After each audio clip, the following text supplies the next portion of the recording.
Yo guys, what's up? Rollout Dino here with a little I guess tidbit before the starting of this video. Um with these videos, they are from my stream off of Twitch. You can go watch me on Twitch .tv/Rollout Dino. I also will apply or I'll also have a link in the description and then probably in the comment section. So, go ahead and check those out. But anyways, yes, so if you're wondering why these ones are like cut differently or cut in such a weird, awkward way, it's like I'm trying to put them in set times, so like 30 minutes for each of them. So this will just add just a little bit more to it. But anyways, guys, I hope you guys enjoyed the video, and as always, make sure to follow me on Twitch if you guys want to join in on the stream and watch. Bye. When you write, it can leave an imprint. Sketch over the next sheet of paper, and you can see the words. When I saw that, I was like, holy crap! I better make sure I rip the paper out before I use it from now on. It's a pretty old-fashioned technique, but even the classics can be surprisingly useful sometimes. Oh, and I should also mention, I found the notepad on the desk in Makoto's room. She's not yours. Huh? Huh? Which means, only someone who had been in Makoto's room before the incident could have written it. Then either it was Makoto who lived there, or Sayaka who switched rooms for a single night. So, Makoto, did you write this? No, I didn't. But Of course you didn't, because the note also bears a perfectly legible signature. Sayaka's signature. Then that note, Sayaka wrote it? but why? Why would she write that? The note was likely her way of getting in touch with a certain someone. She must have slid it under their door to let them know she wanted to meet with them in secret.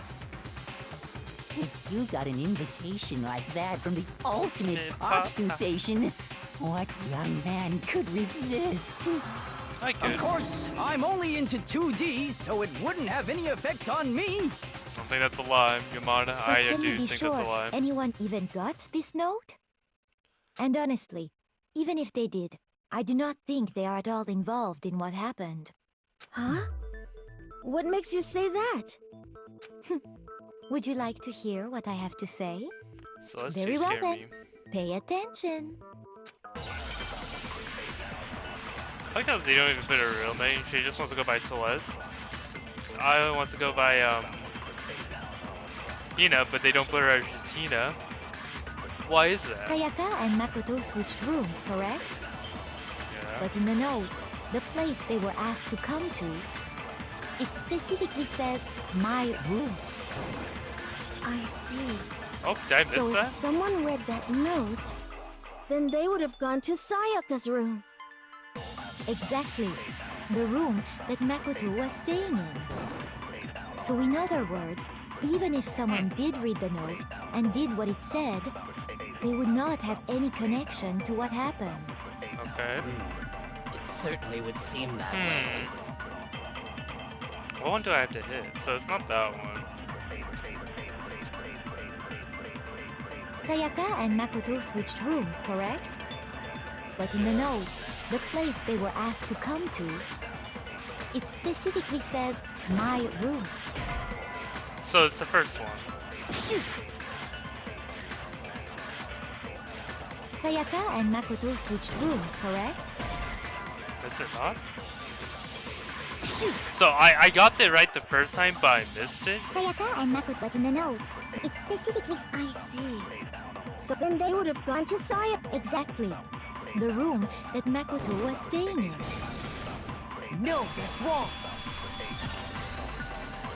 Ooh. The nameplates on my and Sayaka's rooms got switched. They got switched? Me big dumb. I thought I missed it and didn't, but apparently it did That's it. right. The nameplates got switched, just like the rooms themselves. As a result, the nameplate on Sayaka's room actually had Makoto's name.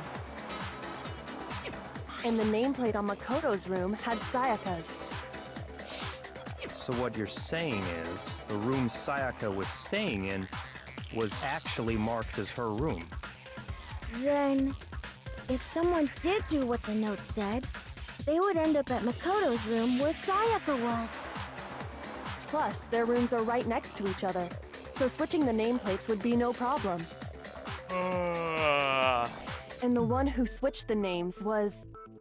Well, of course it wasn't you, right, Makoto? Right?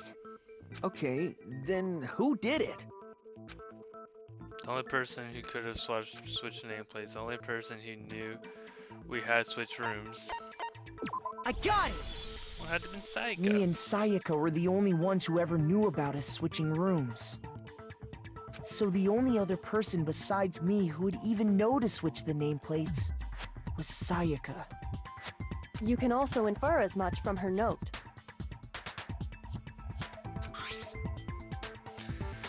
There's something I want to talk about, just us two, in 5 minutes. Come see me in my room. Check the nameplates, make sure you don't get the wrong room, okay? She specifically tells the reader to check the nameplate. She would only have written that if she knew the nameplates had been switched. But why would she switch them in the first place? She wanted someone to come to the room she was in, and also hide the fact that it was Makoto's room. What? Inviting someone to your room, but not telling them you'd switched rooms. Why would anyone do that? To kill someone, of course. To understand that, we first need to understand what happened after she invited the person into the room. That's where the answer lies. What happened then was probably whoever she invited over came in and attacked her. We figured it out! We know who did it! Whoever she invited over is the culprit! But we still don't know who it is, you goddamn idiot! Sayaka fought with her killer there in the room, yes? Perhaps the answer to our previous question lies in that initial struggle. Yes, I think you're right. Then... we just have to figure out what happened during the fight, right? That reminds me. There was a replica sword at the murder scene. Was that perhaps used during the fight? Oh yeah. What's the deal with that sword? Sayaka suggested I should hold on to it. I thought it might come in handy if I had to defend myself. It seems pretty likely that the killer used it to break Sayaka's right wrist. How the hell could you possibly know that's what broke her wrist? The reason I know Sayaka's wrist was broken with the false sword was because when you look at the wrist, there's no doubt. Where is it? Where is it? Right here? I got it! All you have to do is take a good look at her broken wrist, and it should become pretty clear. Right there where her wrist is all swollen. There's something glittery there. See? Is that gold? It sure is. Specifically, the gold coating from the replica sword. You barely have to touch that stuff, and it'll stick right to you. And there's some on her wrist because... I got it! Because she got hit with the sword, right there on her wrist! I see. And so the truth draws ever closer. Alright, then it's about time to solve this mystery. What happened in my room? And well, it's Sayaka's death.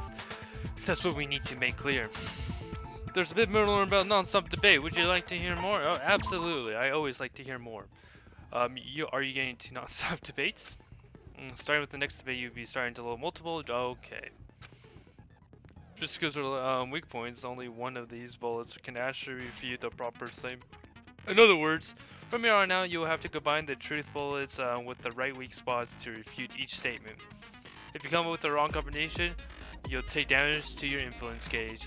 You will push the LB button to rotate the cycle and choose the bullet to fire.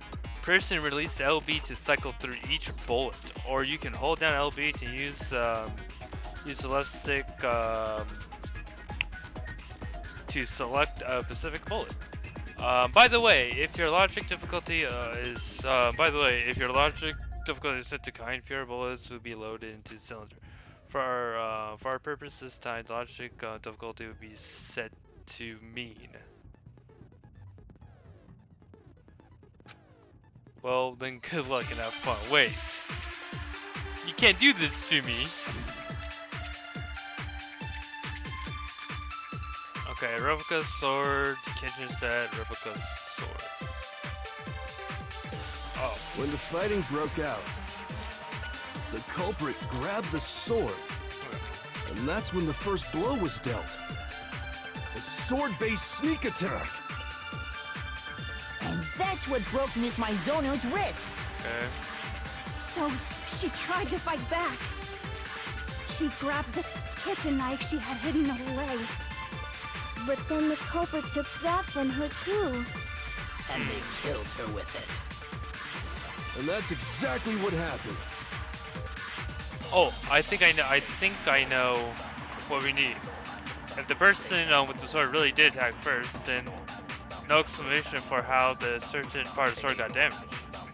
When the fighting broke out, I know which one we have to the use. culprit grabbed the sword, and that's when the first blow was dealt. A sword-based sneak attack. Okay, it's not this one. And that's what broke Miss Mizono's wrist. So she tried to fight back. She grabbed the kitchen knife she had hidden away. Oh, it's not this? It's not this, really? Shoot! When the fighting broke out, It has to be this one. the culprit grabbed the sword, Okay. and that's when the first blow was dealt. A sword-based sneak attack. Yes, there we go. No, Okay, that's wrong. okay. So what's that one? Actually, no. I don't think the fight started with the sword. Huh? Why not? Because the sword's sheath had been scratched. See? There's a gash in it. Like someone cut into it with something sharp. Something sharp? You mean like the kitchen knife? That was the only sharp thing found at the scene. Stop jumping ahead. Slow down and explain it so I get what the hell's going on. If the sword was used first, there wouldn't be any explanation for the scratch on the sheath. If you were going to attack with the sword, you'd take it out of the sheath first, right? That's true. With the sheath on, it'd be heavy and bulky and useless as shit. Okay, so how did the sheath get damaged? If they got attacked with the kitchen knife, maybe they grabbed the sword as a defensive impulse. In that situation, there wouldn't be any time to actually unsheath the sword. So you're saying the sword was initially used to defend against an attack from the knife? Which means whoever had the kitchen knife was the one who attacked first. I think I get it. So here's how it all played out. The culprit came in, found the kitchen knife hidden there somewhere. Then they took the knife and attacked Sayaka before she knew what was happening. So she grabbed the sword to defend herself, but then the culprit took that from her too. Then, after they broke her wrist with the sword, they took the knife and finished it. Sorry, but I don't think Sayaka used the sword to defend herself. What? How the hell can you not think that? Because she never held the sword at all. There's a certain part of her body that makes this clear. Her broken wrist. Shoot! Oh, really? It's not her broken wrist?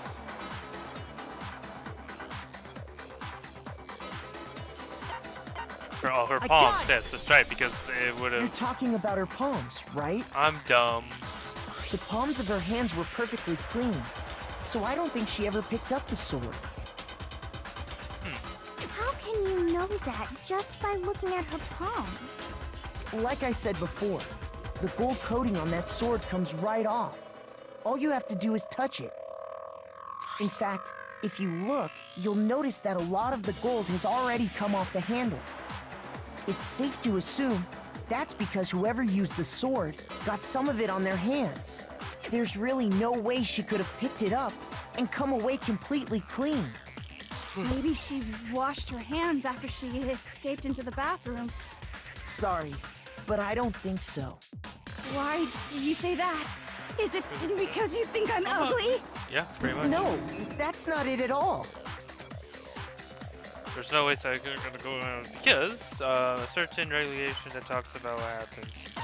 The water was off. According to the Monokuma file, Sayaka's time of death was around 1:30 a.m. In other words, at nighttime. And the water in the bathroom shuts off at nighttime, right? Oh, I didn't know that. Actually, I haven't taken a shower here yet. Oh, that's kind of disgusting. Oh my. You're no different. You smell like a big fat ugly donkey. I'm not sure whether to take that as an insult or a compliment. An insult, obviously. So anyway, if Sayaka never touched the sword, then that means the killer is the only one who used the sword. Of course. But hold on. If that's right, then the one who damaged the sheath with the kitchen knife was...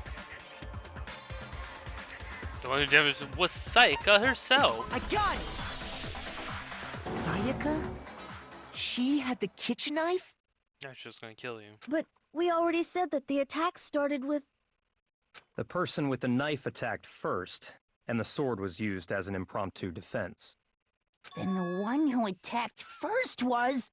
Sayaka? Now do you understand? She wasn't a blameless victim in this. No, far from it. It's almost as if she'd been planning to commit a murder of her own. What? She took the knife from the kitchen, then invited the culprit to the room she was staying in. And if it's true that she had the kitchen knife and attacked without provocation... Indeed. These are all the actions of an assailant. Which brings up another point. Makoto, Sayaka was the one who suggested you two switch rooms, correct? Maybe the reason she wanted to switch rooms was so that she could pin the crime on you. That is a possibility, is it not? Sayaka wanted to... on me? Yeah, on you. That would also explain why she would switch the nameplates. She wanted to get whoever she had targeted to come to Makoto's room where she was staying. And by committing the murder there, instead of her room, that would implicate Makoto. But for that to work, the target had to be lured out while still keeping the room swap a secret. If the target knew she had switched rooms, they would have become suspicious right away. So all that's why she switched the names? But doesn't that plan seem a little risky?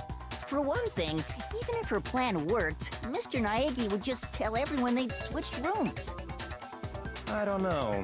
I'm not sure our soft-hearted Makoto is capable of that kind of cutthroat behavior.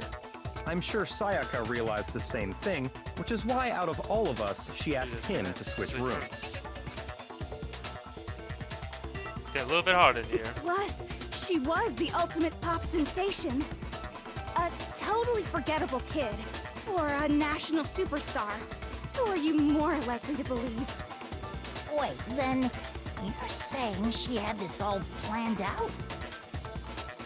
Holy shit! But in the end, her plan backfired. She launched her attack with the knife, then found herself under attack in turn. That must be when her wrist got broken, and she was forced to drop the knife. The tables were suddenly turned on her, and she died at the hands of the one she planned to murder. Just hold on! That can't be true! It is true. Because... Hey!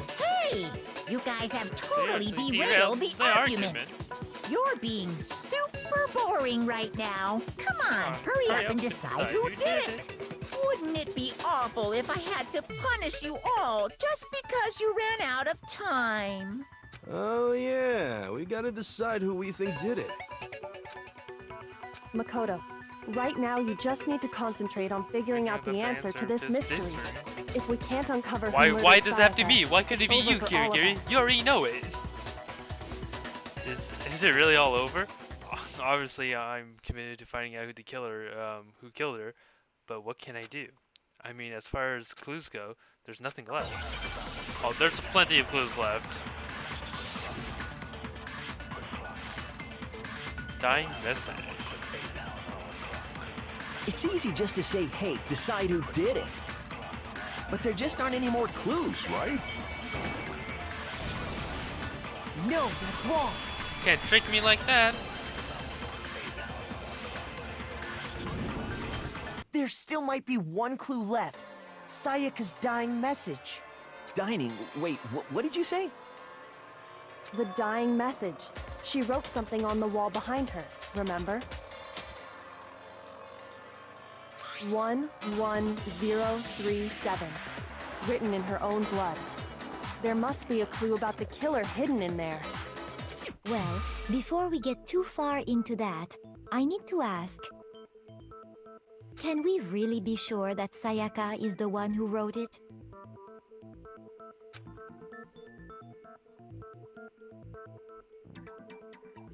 Let's see, her left index finger. I got it!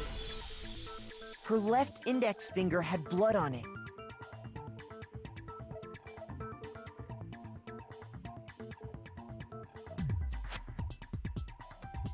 That could only be because she used that finger to write the message. I see. She broke her right wrist during the fight, so she'd have to use her left hand to write. Sure. I think we can all agree Sayaka wrote it. But still, what the heck do those numbers mean? Hey, Chihiro. You're a computer nerd or whatever, right? You should know all about numbers and shit. No, that's not... Yes, I'm a programmer, but I don't see any kind of meaning in these numbers. Of course. It's because they're not not numbers. Oh, yeah, it looks like... Huh? What? What? No, it's just... look at the numbers, assuming they're not numbers. Don't these first two, 1-1, look less like two numbers and more like one letter? Ah, you're right. The connecting line is barely there, so I assumed it was 1-1, but looking at it now, you could also read it as an N. Whoa, you might have finally just said something worth a shit. Good mojo, good Our little gray cells are really getting excited now. But even if that really is an N037, doesn't make any more sense than before. Damn it, it's no use, I just don't know. Rotate the image 180 degrees. Of course you would know Kirigiri. Rotate it. I think maybe it says Oh my god. Now I see. She wrote down the killer's name. Huh? You just shot past the clue part and right on to who did it. So, whose name did she write? Dying message reveals the killer's name is. If you turn the message 180 degrees, it should become crystal clear.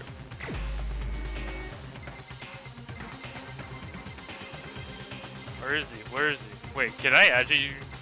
No, I can't. Okay. Where is he? Where is he? Where is he? There he is. Here's my answer. The key to solving this mystery was simply to rotate the writing 180 degrees. If you turn the message around, it becomes the letters L-E-O-N. L-E-O-N. Or more accurately, Leon. What? What the hell are you talking about? It's just a coincidence. It's just a bunch of random squiggles that happen to look like my name. No, it's not random at all. She wrote that message on the wall behind her as she was leaning up against it. In that position, she couldn't move to write normally, and had to write upside down, as it were. And as a result, when you look at it standing in front of her, it ends up getting flipped. Try it for yourself if you want. Write something sitting like her, and the letters will be inverted. That sounds like one hell of a stretch to me. I'm the killer? You can't just go and say shit like that. Yeah, If you're not the killer, then why did you try to destroy the evidence? Huh? You know what I'm talking about, right, Makoto? The evidence Leon tried to get rid of? I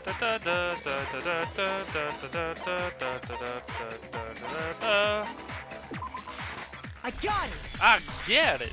You mean the burnt shirt piece I found laying on the ground by the incinerator, right? As the killer stabbed Sayaka, they must have gotten some of her blood on them. And to dispose of the shirt covered in the victim's blood, they threw it into the incinerator. But one piece burned off and got left behind. And the killer didn't notice. If they had, they most certainly would have panicked. Isn't that right, Leon? Gonna say Is something? one scrap of fabric enough to conclude that Leon is guilty? Yeah, I mean, Leon's not the only one wearing a white button-up. That's right. There are plenty of other people here with shirts like mine. With just that one little charred piece, there's no way you can say for sure who it belongs to. You're right. That alone isn't enough. But there are some other points that may reveal the truth. Are you finally starting to understand? The answers to all the riddles are right here. Yeah, I think so. The remains of the button-up shirt, which the killer wasn't able to get rid of. There's something about it that we need to pay attention to in order to figure out the responsible. How is this?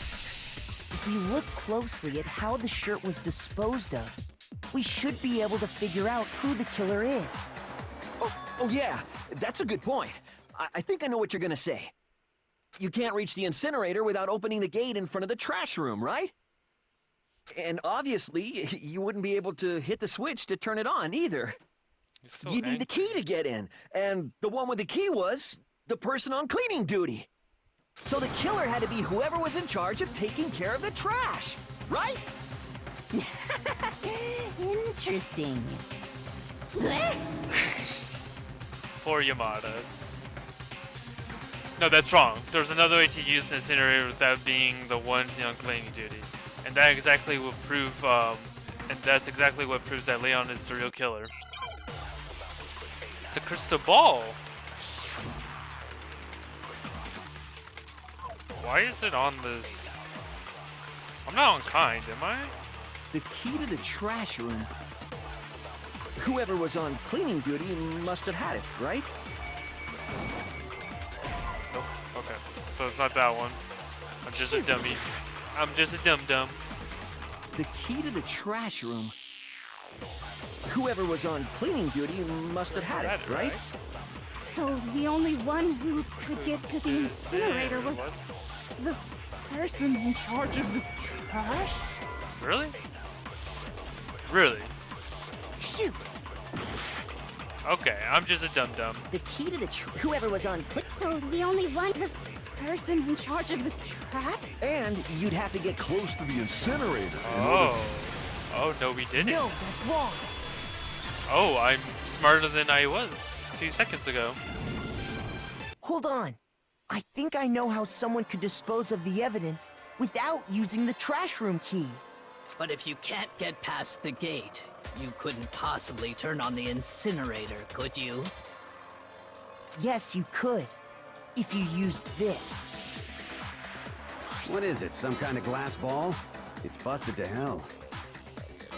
Actually, it was supposed to be a crystal ball, but, But how would you use it? The killer used the baseball, he threw it. I got it! He threw it! The killer simply took aim at the incinerator switch and threw the ball through a gap in the gate.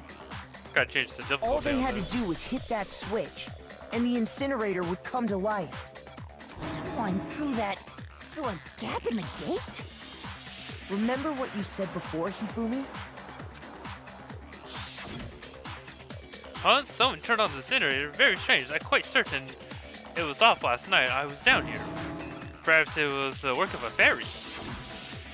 Hifumi had the key, so the only way the incinerator could have been turned on without his knowledge was because the killer was able to hit the switch without opening the gate. Once they got the incinerator going, all they had to do was ball up the shirt and toss it in. Hey, come on! What the hell is this? All you have to do is look at the scene to know that the killer never actually went inside the trash room. The shards of broken glass, the incinerator left running, the piece of shirt that escaped the fire.